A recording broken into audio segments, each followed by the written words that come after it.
Welcome to English Central's EduGeek webinar series, Teaching Chunks of Language. But anyway, we're here to talk about teaching chunks of language.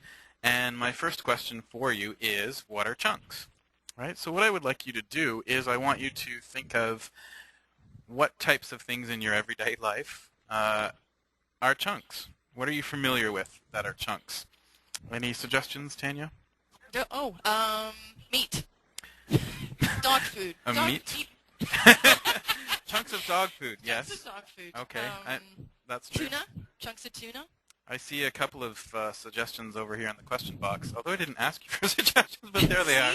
They're into the Yeah, they want to know what's going on. So I see chocolate, as a matter of fact. Yes, chocolate. Doesn't that look delicious? Chocolate is a chunk, that's for sure. But, I'm sorry, that is not the type of chunk that we'll be talking about today. Thought groups I heard, or I can see, I don't think that's quite the type of chunk I was asking about. Tanya, do you have another? Thought groups? Yeah. Yeah, I think so, because I think when we read out loud, we read within particular thought groups. So it's, yeah, I think that you could argue that thought groups are a chunk. I don't disagree. I guess I'm thinking a little bit more immediate everyday life.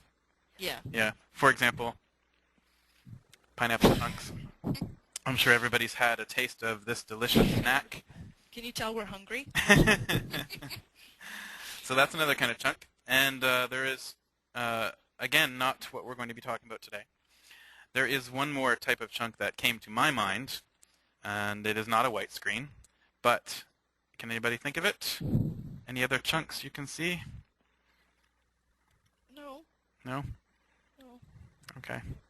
Is your screen going to come back? It is cheese. Hey! Yes, cheese, a chunk of cheese. That is another type of chunk, of course. Delicious, but Hungry. not something that we're going to be talking about today.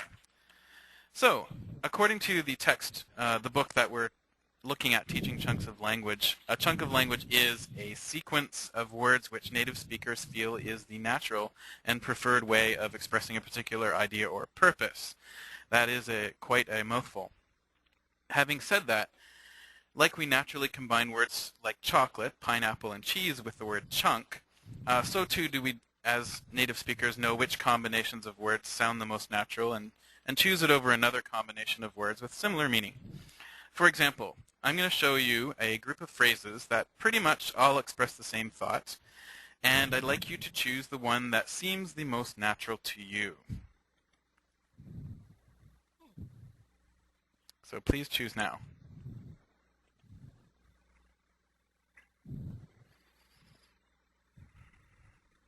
"35% voted.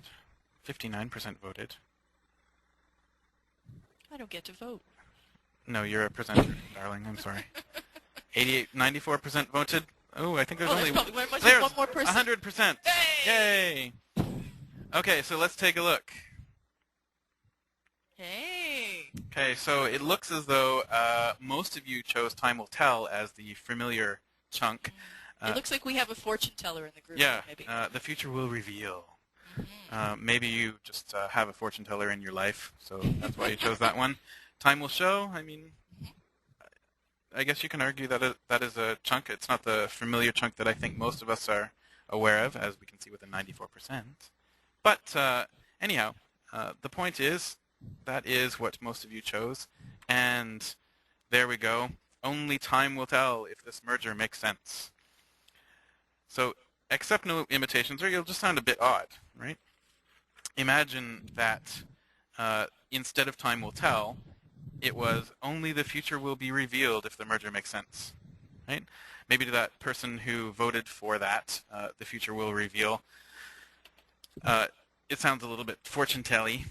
Or how about "only time will show if this merger makes sense"? Again, it doesn't really have the same pat, and it does kind of sound like an attempt by one of our students to express the same meaning, doesn't it? Yes. Okay, so now I want you to consider this sentence.